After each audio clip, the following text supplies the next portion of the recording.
Christopher Nolan को Oppenheimer movie बनाने का आइडिया मिला कहां से? ओपेनहाइमर मूवी के अंदर ब्लैक और व्हाइट सीन्स का आखिर मतलब क्या है और ये इस मूवी के अंदर क्या महत्व रखते हैं और क्या महत्व रखता है इस मूवी के अंदर दिखाया हुआ सेक्स सीन और इसको लेकर इंडिया में क्यों बवाल हुआ था और क्या सचमुच ओपेनहाइमर के अंदर 0 CGI का इस्तेमाल किया गया है? क्रिस्टोफर नोलन की मूवीज का क्रेज सर चढ़ के बोलता है और भले आपने ये मूवी अब तक देखी हो या न देखी हो, बट आपके दिमाग में कहीं न कहीं ये सवाल जरूर उठे होंगे और ऐसे ही कई सारे सवाल और बिहाइंड द सीन कहानियों के साथ आज हम लेकर आए हैं 15 amazing mind blowing awesome the Oppenheimer movie facts, वो भी भारी भरकम स्पॉयलर्स के साथ। तो फिर देर किस बात की? हे गाइस, मेरा नाम है पंकज सागर और आपका स्वागत है गेमों को हिंदी की एक और फ्रेश वीडियो में। Now without wasting any more time, let's get started. ये बात तो आप सब जानते हो कि क्रिस्टोफर नोलन की Oppenheimer movie actually late American physicist Robert J Oppenheimer की एक बायोपिक है, जिन्होंने एक्चुअली एटम बम की खोज की थी। बट उनकी कहानी पर एक मूवी बनने की शुरुआत तब हुई जब 2005 में अमेरिकन प्रोमेथियस नाम की किताब लॉन्च की गई थी, जिसे काई बर्ड और मार्टिन जे शर्विन ने लिखा था और एक्चुअली 2005 में सैम मेंडेस इस बुक को अडॉप्ट करना चाहते थे, बट उस समय ये मूवी नहीं बन पाई। बाद में 2015 तक इस बुक के राइट्स जे डेविड वार्गो के पास थे, जो खुद अपनी तरफ से हॉलीवुड के अलग अलग एग्जीक्यूटिव से मिलने लगे और फाइनली उनकी मुलाकात चार्ल्स रोवन से हुई, जो as a producer Christopher Nolan के साथ कई मूवीज में काम कर चुके थे। फाइनली टेनेट के फिल्मिंग के एंड के दौरान रॉबर्ट पैटिसन ने अपनी तरफ से एक्चुअली क्रिस्टोफर नोलन को अमेरिकन प्रोमेथियस नाम की किताब को गिफ्ट किया एंड टर्न्ड आउट कि क्रिस्टोफर नोलन खुद लंबे समय से ओपेनहाइमर से काफी ज्यादा फैसिनेटेड थे और वो उनकी कहानी पर एक्चुअली रिसर्च कर रहे थे और यहीं से उन्हें इस मूवी को बनाने का आइडिया समझ में आया। लेकिन भले ही टेनेट के एंड के दौरान क्रिस्टोफर नोलन को अपना आइडिया मिला था, बट वार्नर ब्रोस के अंदर एक रीजन है कि ये बन नहीं पाई और वो रीजन है टेनेट के रिलीज के दौरान वार्नर ब्रोस का लिया हुआ फैसला, जिसमें उस साल 2021 के आने वाली सारी मूवीज को एक्चुअली थिएटर्स के साथ साथ HBO मैक्स पर भी रिलीज करने वाले थे। ऑफ कोर्स उस समय कोविड पैंडेमिक पीक पर था, जिसके कारण वार्नर ब्रोस का लिया हुआ ये फैसला क्रिस्टोफर नोलन को थोड़ा जमा नहीं, क्योंकि इस पर्टिकुलर मूव से टेनेट की कमाई पर बहुत ज्यादा बुरा असर पड़ा था और इसी के चलते उन्होंने अलग अलग ऑप्शंस को तलाशना शुरू कर दिया, जिसमें उन्होंने सोनी पिक्चर्स, पैरामाउंट पिक्चर्स और यूनिवर्सल और एप्पल स्टूडियोज तक से बात की। फाइनली क्रिस्टोफर नोलन ने NBC यूनिवर्सल की चीफ कंटेंट ऑफिसर डोना लैंगली से मुलाकात की और यहीं से इस मूवी को यूनिवर्सल के अंदर बनाने का प्लान किया गया। बट इस बैनर के अंदर इस मूवी के प्रोडक्शन के लिए भी क्रिस्टोफर नोलन की कुछ शर्तें थीं, जिनमें $100 मिलियन इस मूवी के प्रोडक्शन मिलेंगे और उतना ही अमाउंट वो इस मूवी के मार्केटिंग में खर्च करवाएंगे। साथ ही साथ इस मूवी को 90 से लेकर 120 दिन तक थिएटर्स में रखा जाएगा और इस मूवी के आए हुए पहले कमाई का 20% उन्हें दिया जाएगा। साथ ही साथ 3 हफ्ते तक यूनिवर्सल की कोई भी मूवी थिएटर्स में रिलीज नहीं की जाएगी। बात अगर यहाँ पर ओपेनहाइमर की कहानी को लिखने की आती है, तो यहाँ पर एक्चुअली क्रिस्टोफर नोलन ने इस बात को एक्सेप्ट किया है कि वो इस मूवी को एक्चुअली 20 साल से इन्विजन कर रहे थे, बट इस मूवी की स्क्रिप्टिंग उन्होंने अमेरिकन प्रोमेथियस बुक को पढ़ने के बाद ही शुरू की थी, जहाँ पर एक्चुअली ये उनकी पहली मूवी है जिसे एक्चुअली फर्स्ट पर्सन पर्सपेक्टिव के अंदर दिखाया गया है, जहाँ पर उन्होंने इस मूवी को बेसिकली एक कॉशनरी टेल की तरह बनाने की कोशिश की है, जो एक ऐसे इंसान की कहानी को बताता है जो एक हिस्टोरिक और जियोपॉलिटिकल इवेंट्स के अंदर फंसा हुआ है। साथ ही साथ इस मूवी के अंदर उसके नजरिए और दूसरे के नजरिए को भी डिफरेंशिएट करने की कोशिश की गई है और वो डिफरेंशिएशन का टूल बना इस मूवी के कुछ ब्लैक एंड व्हाइट सीन्स, जहां पर शायद आपको ना मालूम हो कि इस मूवी के कलरफुल सीन्स एक्चुअली ओपेनहाइमर के सब्जेक्टिव पर्सपेक्टिव यानी अपने नजरिए को रखते हैं और मूवी का मेजॉरिटी यही सेक्शन है। वहीं पर ब्लैक एंड व्हाइट उनके पब्लिक एनकाउंटर्स और रिकॉर्डेड हिस्ट्री पर बेस्ड है, जो एक्चुअली सबके सामने है और ये मूवी एक्चुअली ओपेनहाइमर और उन पर लोगों के पर्सपेक्टिव को सामने रखने की कोशिश करती है। लेकिन इस मूवी के अंदर ज्यादा कलरफुल शॉट्स का मतलब यही है कि मूवी ज्यादातर ओपेनहाइमर के नजरिए से ही दिखाई गई है।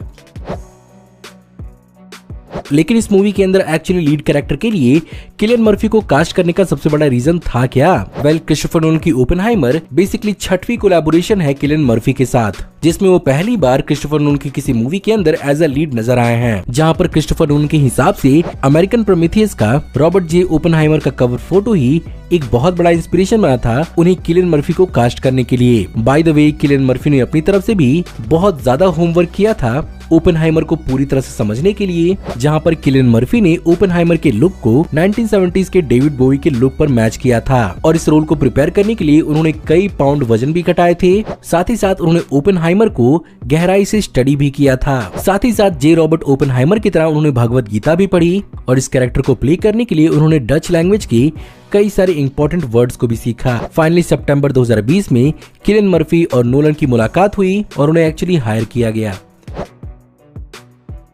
वहीं पर अगर बात किया दूसरे कैरेक्टर्स की कास्टिंग के बारे में, तो इस मूवी की कास्टिंग के दौरान किसी भी एक्टर को ये नहीं मालूम था कि आखिर वो इस मूवी के अंदर कौन सा रोल प्ले करने वाला है। साथ ही साथ हॉलीवुड के अंदर क्रिस्टोफर नोलन का इतना ज्यादा जलवा है कि उनकी मूवी के अंदर अपीयर होने के लिए Robert Downey junior, Matt Damon और एमिली ब्लंट जैसे बेहतरीन एक्टर्स ने सिर्फ और सिर्फ $4 मिलियन ही लिए, जहाँ पर वो पर मूवी ऑन दी एवरेज 10 से 20 मिलियन डॉलर्स की सैलरी लेते हैं। यहाँ पर Robert Downey junior personally Christopher Nolan के घर गए थे, जहाँ पर उन्होंने अपने कैरेक्टर की स्क्रिप्ट को पढ़ा था। वहीं पर मैट डेमन ने मूवी से कुछ समय तक ब्रेक लेने का फैसला किया था, बट उन्होंने अपने वाइफ से शर्त रखी थी कि अगर क्रिस्टोफर नोलन की कोई मूवी आती है तो वो सब कुछ छोड़ के मूवी बनाने चले जाएंगे।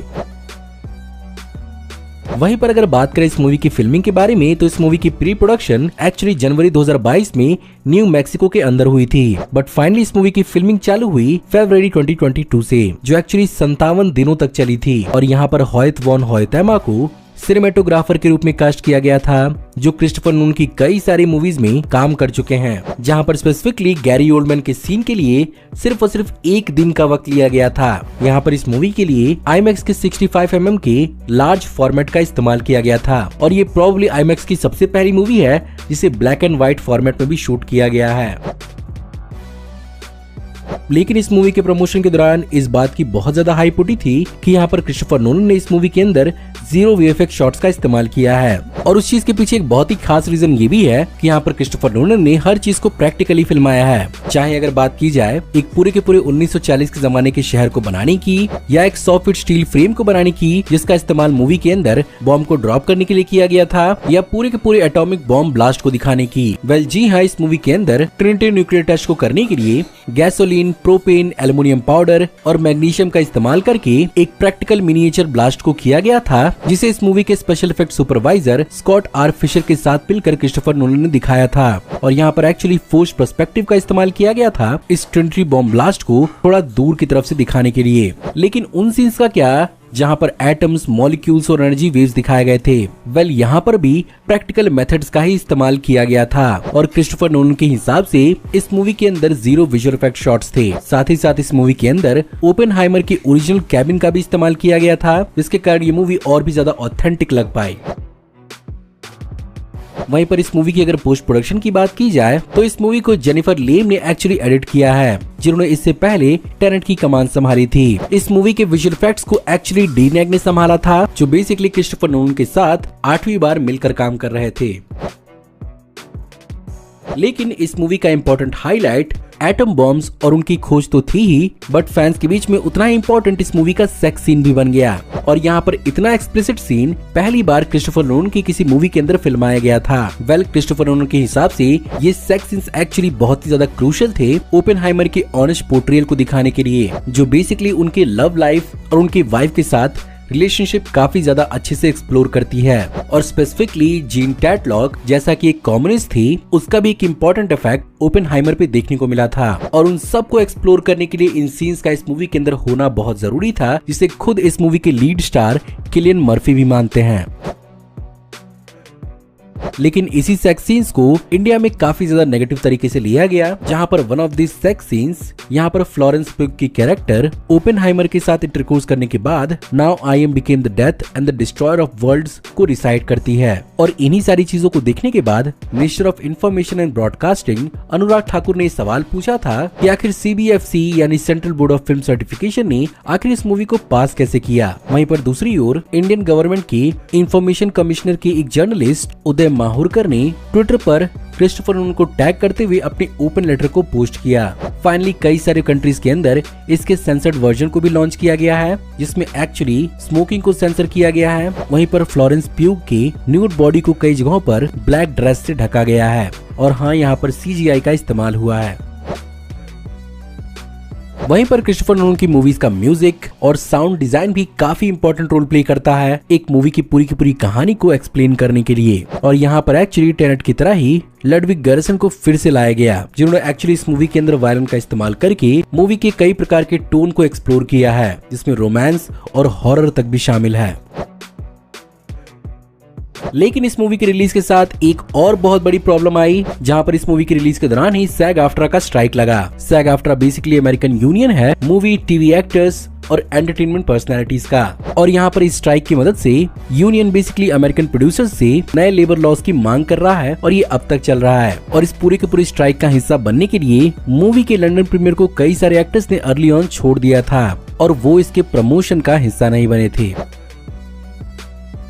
फाइनली अगर बात की जाए इस मूवी के बॉक्स ऑफिस कलेक्शन की, तो इस मूवी को $100 मिलियन के बजट पर बनाया गया था और इस मूवी ने अब तक वर्ल्ड वाइड $300 मिलियन तक का कलेक्शन कर लिया है, जिसमें अकेले इंडिया में ही ये अप्रोक्सीमेटली 90 करोड़ के पार जा चुकी है। और ये one of the few foreign films है जो इंडिया में इतनी तेजी से कलेक्शन कर रही है। ऑफ कोर्स इसके डायरेक्ट कंपटीशन में बारबी भी है और इस पूरे के पूरे थिएट्रिकल रिलीज के फिनोमिना को बार्बनहाइमर बुलाया गया था। सरप्राइजिंगली बारबी ओपनहाइमर की तरह ग्राउंडेड न होने के बावजूद भी $600 मिलियन तक वर्ल्ड वाइड कमा चुकी है। बट ओपनहाइमर के बजट को कंसीडर करते हुए इस मूवी का कलेक्शन काफी अच्छा है। साथ ही साथ ये मूवी बारबी से क्रिटिकली काफी ज्यादा बेहतरीन साबित हुई है। वहीं पर फ्यूचर में तो इस मूवी का सीक्वल हमें देखने को नहीं मिलेगा। आई मीन यहाँ पर क्रिस्टोफर नोलन अगर दिखाएंगे भी तो दिखाएंगे क्या, बट हाँ शायद इसी मूवी की तरह एक सिमिलर कहानी वो दिखा सकते हैं, जहाँ पर वो actually aviation entrepreneur Howard huge की कहानी पर स्क्रिप्ट ऑलरेडी लिख चुके हैं। बस यहाँ पर पंगा ये है कि मार्टिन स्कॉर्सेसे ने लियोनार्डो डिकैप्रियो के साथ एविएटर नाम की हॉवर्ड ह्यूज की बायोपिक को ऑलरेडी बना दिया है। तो शायद यहाँ पर क्रिस्टोफर नोलन को इस मूवी को दिखाने के लिए एक नया नजरिया या अप्रोच दिखाना होगा।